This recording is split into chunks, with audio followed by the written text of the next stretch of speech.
Hello, viewers. This is Shelby. I'm here with Sydney, the owner of G'Raj Mahal Indian Trailer. And so I'm just going to ask her some questions.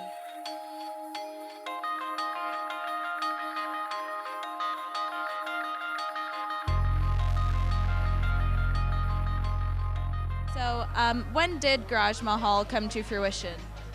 Well, the day that we started was November 28th of '09, but we were actually processing it for quite some time.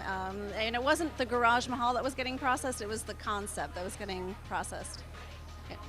Is it more the concept of so G'Raj Mahal is an Indian trailer, and luckily those are very popular in Austin, but was that part of the conceptualization, like whether you would make it a trailer restaurant versus an in-store or like storefront restaurant? We were considering either, but my expectation was to make it really unique. And I loved what I was seeing in Austin. I'd been away for a while, but I'm from Austin, and I was very happy to see the trailer movement here and thought, gosh, that would be fun to do. And was looking at the traditional older houses and converting those.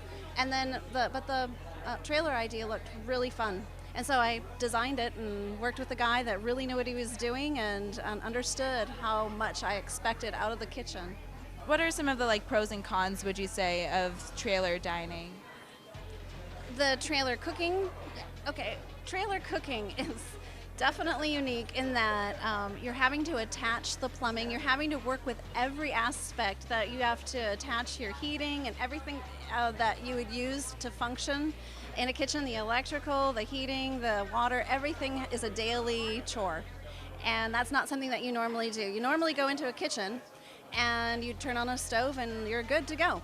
This is something we have to babysit the propane. We have to make sure that everything is stocked and ready and clean and functioning properly. And I never saw so much trouble keeping a stove on.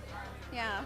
But I also think some viewers might have the stipulation of when it is a trailer, the trailer restaurants versus in-store ones that might also interfere with quality of food. But however, we were talking earlier how you're very pro into being local and fresh ingredients. Would you like to maybe expand on that to kind of refute that misconception? Yeah, well, number one, we're all professional chefs. We've got a very long history with cooking, and so what we can manage to do in a small arena is pretty spectacular. I'm very impressed with the guys that I've got in the kitchen. One of them's my husband, so kudos to him and my son. But they've got a very long history with food, and especially Indian food, and so there's a lot they can manage to do, and it's tip-top quality. For instance, I'll just give you, we go through approximately about 500 to 1,000 pounds of onions every week, and we do every bit of that in that trailer.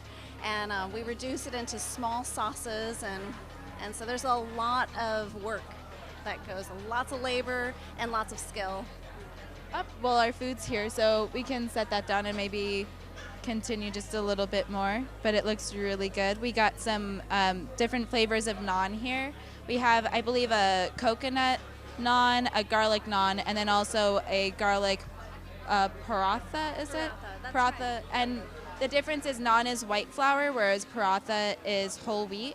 I got saag with chicken and garbanzo beans, and I actually heard on Yelp.com that you are renowned for having the best saag in town. Is there any secret ingredient that you have in there? The magic and the secret is that it's fresh spinach. There's nothing canned, there's nothing frozen, and real butter.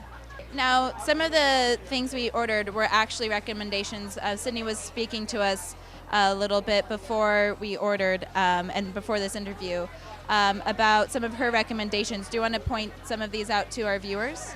Okay, well, this of course is the saag. And this is unique because it has chicken and garbanzo in it, which is chana. But we can do that here at the G'Raj. We're flexible. Thank you very much for that. You're welcome.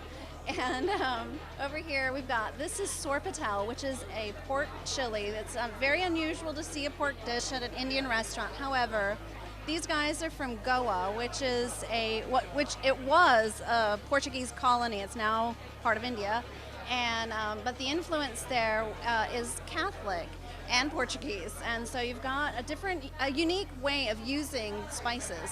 You've got cinnamons and garlics and chilies all together, and it's just incredible. It really is. And I'm not Sweet and spicy, kind of with the cinnamon. right, right. And again, with the this is Richard over here.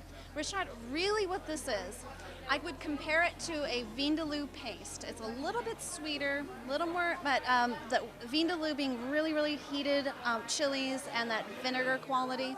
But Goa is actually the home of vindaloo, and so yes, if you want to know what real vindaloo is, Goans are the ones to go to for sure. I didn't mean to say it like that. Goans to going to. Okay. I love puns, so no worries about that. Help me. That is so inadvertent.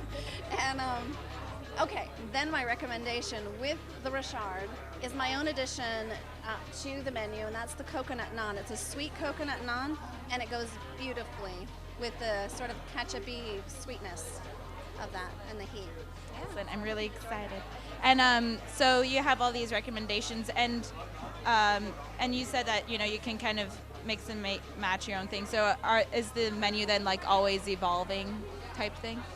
Actually, it's sort of devolved, quite frankly. I had about 10 other items on the menu last year, and we had to just remove them. There was just there was so much demand for the specific items that remained that we had to sort of get rid of the other things. We might bring them back. For instance, the thing that I really hope we get again is a Goan sausage. It's so unique. It's a dry sausage, and you can't stop eating it once you taste it. It's incredible. Maybe like try having chef specials every now and then and just throwing them in there. Absolutely. Oh, well, that brings up the farm to table. That we have an account with Farm to Table, so we are hoping that when the weather gets better, we'll be able to special a lot of the vegetables that are in season. And one of the favorite vegetables is okra. So anyone who's an okra fan, we've got some amazing okra dishes. Excellent. Well, thank you so much for helping us out tonight, and thank you, viewers, for checking us out.